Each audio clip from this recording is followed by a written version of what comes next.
अंतर्राष्ट्रीय योग दिवस 2026 के अवसर पर कोलकाता के रेड रोड पर भव्य आयोजन हुआ, जहां प्रधानमंत्री नरेंद्र मोदी ने हजारों लोगों के साथ योगाभ्यास किया। इस वर्ष की थीम स्वस्थ वृद्धावस्था के लिए योग्य रही, जिसका उद्देश्य स्वास्थ्य और सक्रिय जीवन शैली को बढ़ावा देना है। अपने संबोधन में प्रधानमंत्री ने कहा कि योग केवल व्यायाम नहीं बल्कि शरीर, मन, आत्मा को जोड़ने का माध्यम है। कार्यक्रम में बड़ी संख्या में लोगों ने भाग लिया और देश भर के साथ साथ विदेशों में भी योग दिवस उत्साहपूर्वक मनाया गया। योग को जन जन तक पहुँचाने का अभियान लगातार मजबूत हो रहा है। अंतर्राष्ट्रीय योग दिवस 2026 पर देश भर में योग का उत्साह देखने को मिला। कोलकाता के ऐतिहासिक रेड रोड में प्रधानमंत्री नरेंद्र मोदी ने हजारों लोगों के साथ योगाभ्यास कर देश को स्वस्थ जीवन का संदेश दिया। वहीं गुजरात के बड़ोदरा में बड़ी संख्या में लोगों ने सामूहिक योग किया। दूसरी ओर हिमालय में ऊंचाइयों पर तैनात भारत तिब्बत सीमा पुलिस के जवानों ने 14,000 फीट से अधिक ऊंचाई पर कठिन परिस्थितियों में योग का अद्भुत जज्बा दिखाया। देश के कोने कोने में आई इस तस्वीर से साबित कर दिया कि योग अब एक वैश्विक जन आंदोलन बन चुका है।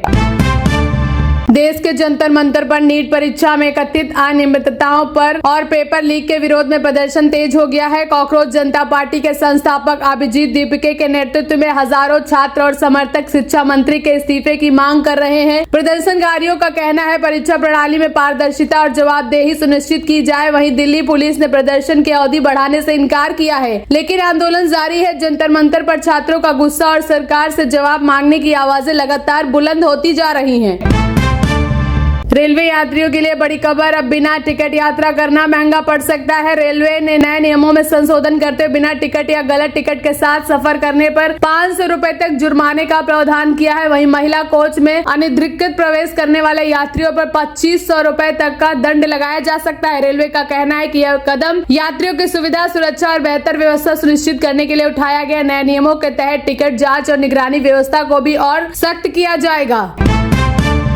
अमेरिका और ईरान तनाव के बीच राष्ट्रपति डोनाल्ड ट्रंप ने बड़ा बयान दिया है। ट्रंप ने कहा है कि अमेरिका होमरुज जल डमरू मध्य में टोल लगाने पर विचार कर सकता है। उनका कहना है इससे मध्य पूर्व में सुरक्षा व्यवस्था पर होने वाले खर्च की भरपाई की जा सकेगी। वहीं आज स्विट्जरलैंड में अमेरिका और ईरान के बीच अहम बातचीत होने जा रही है। दुनिया की नजर इस बैठक पर टिकी है क्योंकि इसके नतीजे से खाड़ी क्षेत्र की सुरक्षा और वैश्विक तेल बाजार पर असर पड़ सकता है। दोनों देशों के बीच तनाव कम करने की कोशिश जारी है।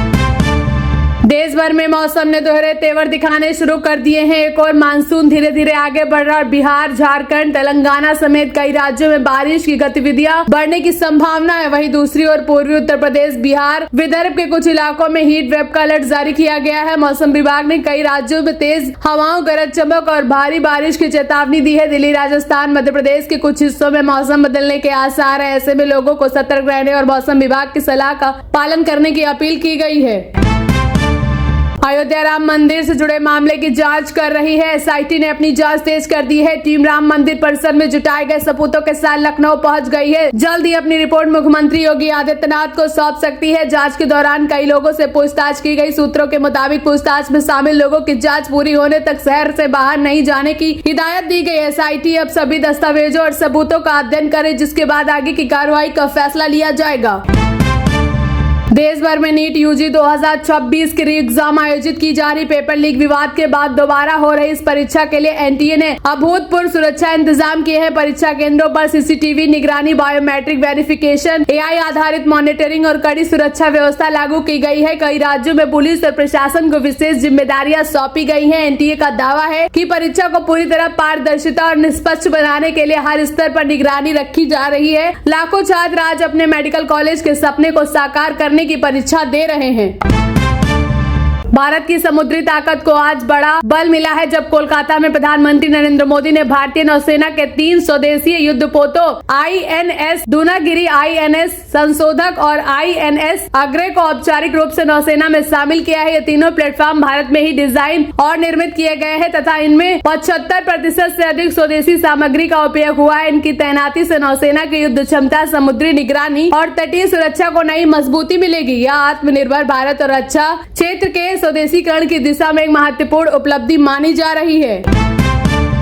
कांग्रेस के एक सांसद ने G7 शिखर सम्मेलन के दौरान प्रधानमंत्री नरेंद्र मोदी की कूटनीति पहल की सराहना कर राजनीतिक गलियारों में नई चर्चा छेड़ दी है। सांसद ने कहा कि विदेशी दौरे के दौरान प्रधानमंत्री भारतीय नाविकों और प्रवासी भारतीयों से जुड़े मुद्दों को प्रभावी ढंग से उठाया है, जिससे देश के हितों की मजबूती मिलेगी। बयान ऐसे समय आया है जब सरकार और विपक्ष कई मुद्दों पर आमने सामने है। इस टिप्पणी को लेकर राजनीतिक प्रतिक्रिया भी तेज हो गई है। फिलहाल इस बयान ने दलगत राजनीति से ऊपर राष्ट्रीय हित के मुद्दों पर बहस को एक नया अंजाम दे दिया है।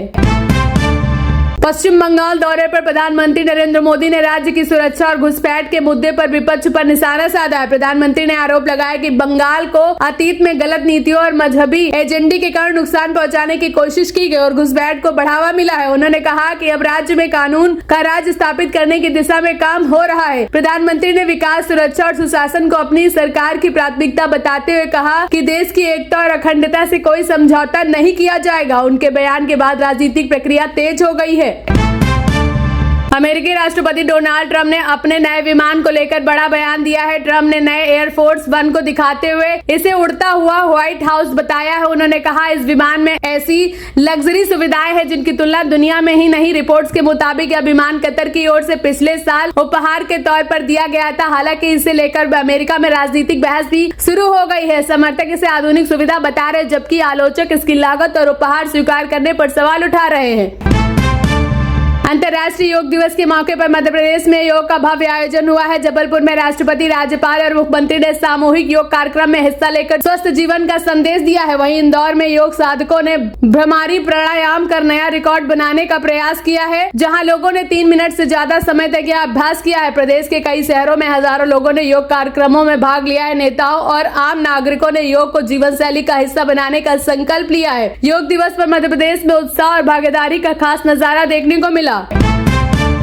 सराफा बाजार में आज सोने और चांदी की कीमतों में उतार चढ़ाव जारी है। हाल के दिनों में वैश्विक बाजारों में कामजोरी और डॉलर की मजबूती के चलते सोने चांदी के भाव में गिरावट देखने को मिली है। भारत में 24 कैरेट सोना करीब 1.45 लाख रुपए प्रति 10 ग्राम के आसपास कारोबार कर रहा है, जबकि चांदी लगभग 2.50 लाख रुपए प्रति किलोग्राम के स्तर पर है। विशेषज्ञों के मुताबिक अंतर्राष्ट्रीय हालात, ब्याज दरों और डॉलर की चाल का असर आगे भी कीमतों पर देखने को मिल सकता है। खरीदारों के लिए यह बाजार पर नजर रखने का समय है।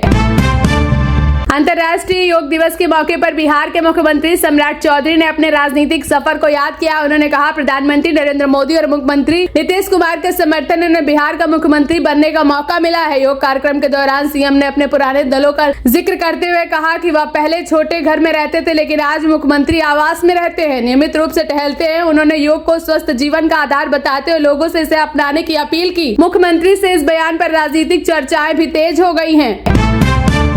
अमेरिका में कोरोना वायरस की उत्पत्ति और वुहान लैब फंडिंग को लेकर विवाद फिर तेज हो गया है। अमेरिकी इंटेलिजेंस प्रमुख तुलसी गैबर्ड ने कुछ दस्तावेज जारी करते हुए दावा किया है कि एंथोनी स्टीफन फाउची और अमेरिकी एजेंसियों की भूमिका की दोबारा जांच की जरूरत है। गैबर्ड के दावों के बाद वुहान इंस्टीट्यूट ऑफ वायरोलॉजी में रिसर्च फीडिंग और कथित गेन ऑफ फंक्शन रिसर्च को लेकर राजनीति बहस तेज हो गई है। वहीं इस मामले में पारदर्शिता और जवाबदेही की मांग उठ रही है। अयोध्या राम मंदिर दान मामले से जुड़ी बड़ी खबर। कथित अनियमितताओं की जांच कर रही एसआईटी ने अयोध्या में अपनी प्रारंभिक पड़ताल पूरी कर ली है और अब टीम लखनऊ लौटेगी। जांच के दौरान टीम ने दान राशि से जुड़े रिकॉर्ड, दस्तावेज और अन्य महत्वपूर्ण जानकारियां जुटाई हैं। 3 सदस्यों एसआईटी का गठन द्वारा दान व्यवस्था में पारदर्शिता और आरोपों की सच्चाई सामने लाने के लिए किया गया है। टीम को प्रारंभिक रिपोर्ट जल्द सौंपनी है। वहीं इस मामले पर राजनीतिक बयानबाजी भी जारी है और सभी की नजर अब एसआईटी की रिपोर्ट पर टिकी हुई है।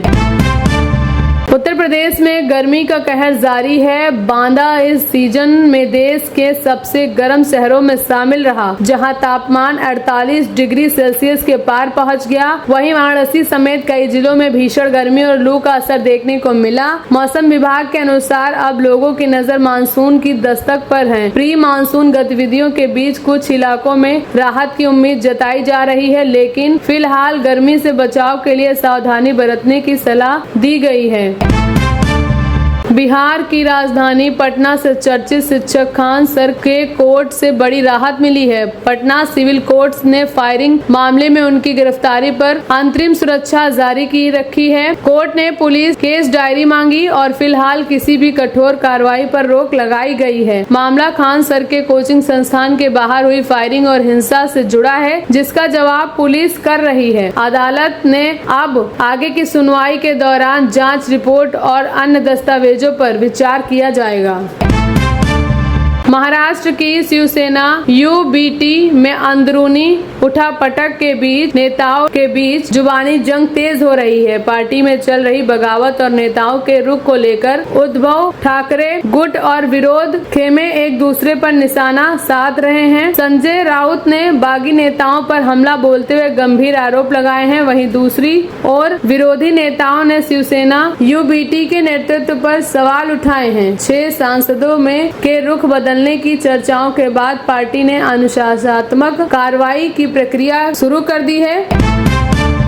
पश्चिम बंगाल की राजनीति से बड़ी खबर सामने आ रही। टीएमसी में अंदरूनी खींचातानी के बीच अभिषेक बनर्जी की भूमिका को लेकर सियासी हलचल तेज हो गई है। पार्टी में चल रहे विवाद और नेताओं के अलग अलग रुख के बीच अभिषेक बनर्जी ने लोकसभा अध्यक्ष से मुलाकात कर बागी सांसदों के खिलाफ कार्रवाई की मांग उठाई है। टीएमसी का आरोप है कि पार्टी के कुछ सदस्य अलग गुट बनाने की कोशिश कर रहे हैं, जबकि विरोधी खेमे संगठन का नेतृत्व को लेकर सवाल उठा रहे हैं। इस पूरे घटनाक्रम ने बंगाल की सियासत में नई बहस छेड़ दी है।